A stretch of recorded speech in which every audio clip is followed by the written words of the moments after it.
Picture the person you find most beautiful. Now, imagine that to look their best, they sat down, picked up a rough stone, and slowly ground their own front teeth down into sharp, jagged points. On purpose, without anything to numb the pain, and then smiled wider than ever. For thousands of years, across the whole planet, this was not horror. It was fashion. It was pride. It was the mark of a beautiful, powerful, fully grown adult. From the jungles of Central America to the islands of Southeast Asia, humans deliberately reshaped their own teeth. So today's question bites down on something deeply strange. Why did ancient humans sharpen their teeth into points? Was it torture? Was it a punishment? Or was it something we still do to our own bodies, right now, every single day, without ever thinking twice? To find out, we need a jungle civilization with jewels set into their teeth, a sacred ceremony that files away your inner demons, a set of Stone Age dentists better than you would believe, and a mirror that shows you doing the very same thing. Let's open the file. First, let's kill the assumption. When you see a skull with filed, pointed teeth, your mind jumps to something violent. A cannibal, a warrior trying to look like a beast, a victim of some cruel ritual. Almost always, that is completely wrong. These were not monsters. They were people who want to look good. Filed teeth were a sign of beauty, of status, of belonging. The same reason you might get a haircut, a tattoo, or straighten your smile. To say, without words, this is who I am, and I am one of us. The greatest tooth artists of the ancient world lived in the rainforests of Central America, the Maya, and they did not stop at simply filing their teeth into points and elegant shapes. They went so much further that it still stuns modern dentists today. A Maya craftsman would take a small, hollow tube and a little sand and water as a grinding paste and drill a neat, round hole straight into the front of a living tooth.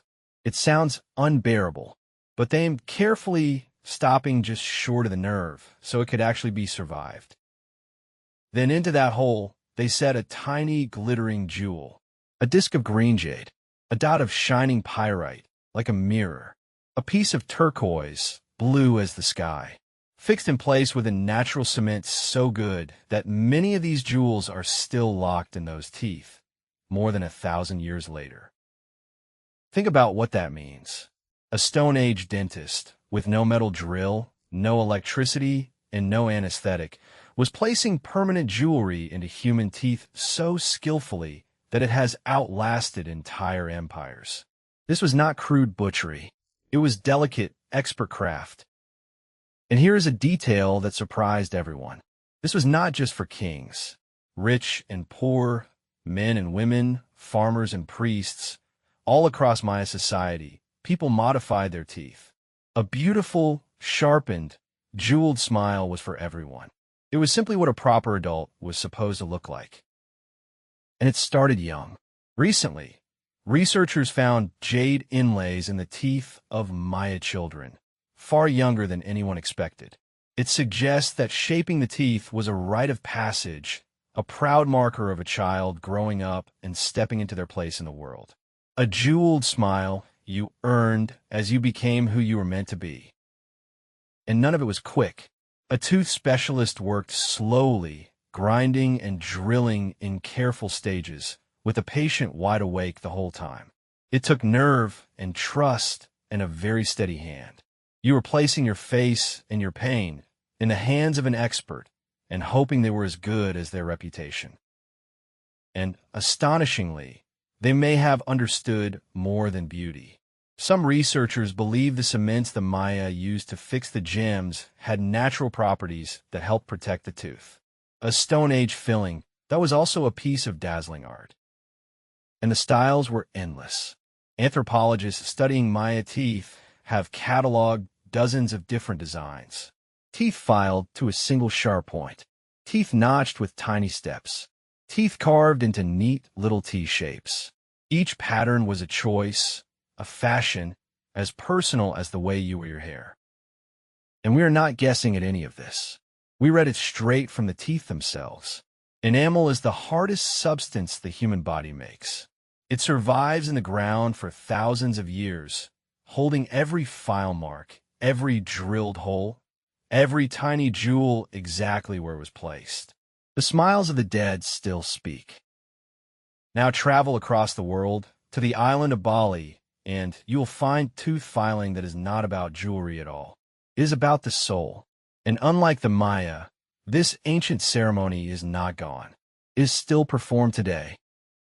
It is called metatah, the tooth filing ceremony, and it is one of the most important days in a Balinese life.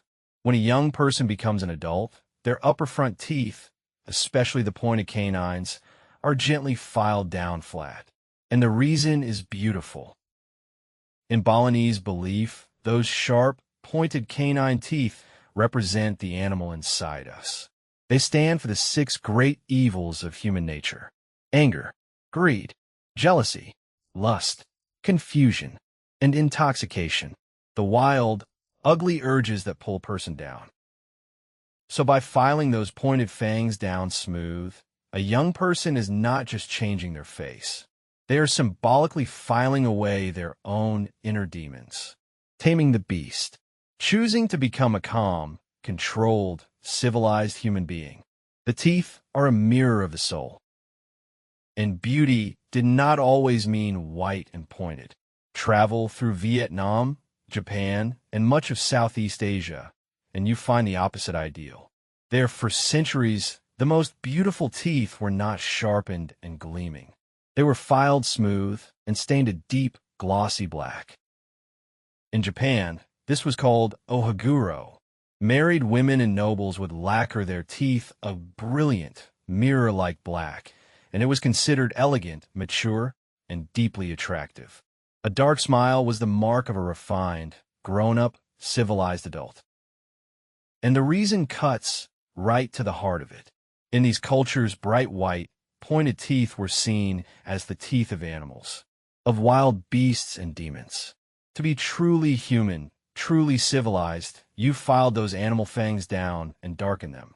The exact white smile we spent fortunes chasing, they thought looked savage. Across Africa, too, from many different peoples, teeth were chipped and filed into points, gaps, and patterns. A sign of courage, of beauty, of belonging to a particular group. On every inhabited continent, humans looked at the teeth they were born with and thought, I can make these mean something more. And that is the thread that ties all of it together across every continent. Sharpening or filing your teeth was never random damage. Everywhere it appears, it carried deep meaning. It marked you as an adult. It made you beautiful. It showed which people you belonged to. It could make you look fierce to your enemies, or blessed to your gods, or simply gorgeous to the person you loved. A modified smile was a message the whole world could read the instant you opened your mouth, and people were willing to endure real pain to send it. Which brings us, uncomfortably, to the mirror, because it is so easy to look at a filed, jeweled smile and feel superior. How strange, we think. How primitive. How glad I am that we would never do something like that to our own bodies. But wouldn't we? Right now, people pay to have metal brackets and wires bolted across their teeth for years to grind and force them into a straighter shape. We call it braces, and we think it is completely normal. It is tooth modification for beauty, exactly like the Maya. People filed down healthy teeth to glue on porcelain veneers, chasing the perfect white smile. They bleached their enamel with chemicals, and some capped their teeth in gold and diamonds, a grill, a glittering status symbol. That is not a distant echo of the Maya. That is the very same idea. And it is not a niche habit. Reshaping our teeth for beauty is one of the biggest industries on the planet, worth many billions every single year. Whitening strips, clear aligners, caps and crowns, a whole world of tools and chemicals, all aimed at one thing: turning the smile you have into the smile you want. So the real question was never why ancient humans sharpened their teeth. They did it for the same reasons you might straighten, whiten, or cap yours. To feel beautiful, to feel grown up, to belong, to turn your smile into a message about exactly who you are. The tools changed. The stone file became a dentist drill. The jade became a diamond. But the deep human urge to reshape the smile we were born with into the one we wish we had has not changed in thousands of years. Every time you check your teeth in the mirror, you are one of them. And tomorrow, we leave the body behind and set out onto the open sea. Ancient humans crossed thousands of miles of empty ocean and found tiny islands lost in all that water, with no map, no compass, and no instruments of any kind. How did ancient humans navigate the ocean with no map? Subscribe and find out tomorrow.